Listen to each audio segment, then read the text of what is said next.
Rooted, നല്ല variety പേരല്ലേ, എവിടെയോ വേര് പിടിച്ചിട്ടുണ്ട്. എന്തായാലും നമുക്കൊന്ന് കയറി നോക്കാം. വാവ്, നല്ല അടിപൊളി ആംബിയൻസ്, താഴെ AC, മുകളിൽ നോൺ AC. ഇതാണ് സ്ഥലത്തെ പ്രധാന പയ്യൻസ്, ജല്ലിക്കെട്ട് മന്തി. ഇതിൽ അവൻ്റെ നോട്ടം കണ്ട ഒട്ടും ശരിയല്ല. അവൻ ചിക്കൻ ബിരിയാണി പറഞ്ഞതുകൊണ്ട് നിവൃത്തിയില്ലാത്ത കൊണ്ടാണ് ഞാൻ മന്തി ഓർഡർ ചെയ്തത്. പക്ഷെ സാധനം വന്നു കഴിഞ്ഞപ്പോൾ ഞാൻ ഫ്ലാറ്റ്. പ്രസൻറ്റേഷൻ ഒരു രക്ഷയില്ലായിരുന്നു. അതുമാത്രമല്ല, ഫുഡും അടിപൊളി.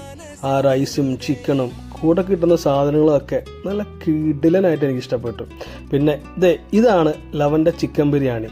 നല്ല സിമ്പിൾ ആൻഡ് ഹമ്പിൾ സാധനം. കുത്തുള്ള മസാല ഇഷ്ടമല്ലാത്തവർക്ക് നൈസായിട്ട് കഴിക്കാൻ പറ്റിയൊരു ഐറ്റം. ഈ കടയുടെ ലൊക്കേഷൻ വരുന്നത് കാക്കനാട് തുതിയൂർ അടുത്തായിട്ടാണ്. ഇവിടെ ഒരുപാട് ഐറ്റംസ് ഒന്നും ഇല്ല കേട്ടോ. പിന്നെ മാംഗോ ജ്യൂസ് ഇവിടുത്തെ മസ്റ്റ് ട്രൈ ആണ്. മരത്തിൽ യക്ഷി ഉണ്ടോ ആവോ. എന്തായാലും ട്രൈ ചെയ്യൂ. അപ്പം ശരി.